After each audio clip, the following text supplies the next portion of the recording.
Thanks so much. All right, coming up to the mic next is Rosanne Hinshaw, a Navy veteran who's going to prove that miscommunication makes travel an adventure.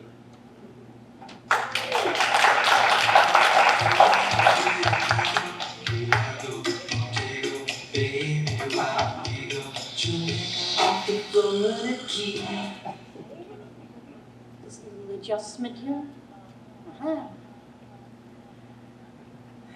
Life's an adventure, even with all miscommunications. It just makes the event much more fun. It was in 1979 in November. I just turned 18. I was stationed at Great Lakes, Illinois, Naval Training Base. I was learning how to become a nurse's assistant. Well, the weekend was coming by quickly, and my adventure bug bit me hard. I wanted to explore Chicago. Well, the first thing that any savvy traveler does is find lodging. So I immediately found the yellow pages in the barracks, opened it up to the motel section, perused the listings, found one that looked a little reasonable, and dialed it exactly as it was printed. Ring, ring, ring, and just as soon as someone said hello, I jumped in and said, "Do you have any rooms available, and how much do they cost?" There was a little bit of a pause, and then the gentleman on the other end said, "Yes, free." Free? Are you joking? How can they be free? Well, you reach the county jail. If you want to commit a crime, we'll be happy to accommodate you. I said, "No thanks," and swiftly hung up the phone. Well, I guess plan B. Just no overnight stay and see less of Chicago. So I decided on the Science Museum. Oh, that place was huge, and I was having such a grand time. I wandered around and finally found a little room that had an interactive exhibit. And I sat down and I started to play around, and all of a sudden in my corner of my eye, I noticed this tiny nun with a huge habit on her standing around the corner. All of a sudden, she swiftly runs at me like a ninja, grabs my ear and arm and yanks me out of the chair. I said, "Lady, you're crazy, stop it." She said, "I told you it's time to go." So after a few horrifying seconds, she let me go, recomposed herself and said, "Oh, I'm sorry, I thought you were one of my students," and swiftly ran out the room. Well, let's fast track to about May of 2000. My sister and I decided to explore Europe. So first stop was Switzerland, the land of chocolate and the Matterhorn. One of the days we were staying there, my sister wanted to see Charlie Chaplin's chateau. I wanted to see an active salt mine that had public tours. So I decided to go solo. So I grabbed my trusty rock hammer and I boarded a train to Monterey. As I finally walked to the entrance, I was greeted by this guide, and he told me he spoke 5 different languages. And when I told him I was a geologist, he said, "Finally, somebody is going to actually understand what I'm talking about in this tour." And he gave me the royal treatment. As we were proceeding deeper and deeper into the mountain, we saw some amazing things.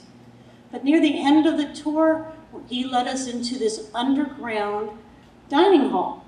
It was closed at the time. So he said, "You see the walls over there?" I said, "Yeah." He says, "Why don't you take your rock hammer and chisel away? Maybe you'll find some really good salt crystals." I said, "Really? That would be great."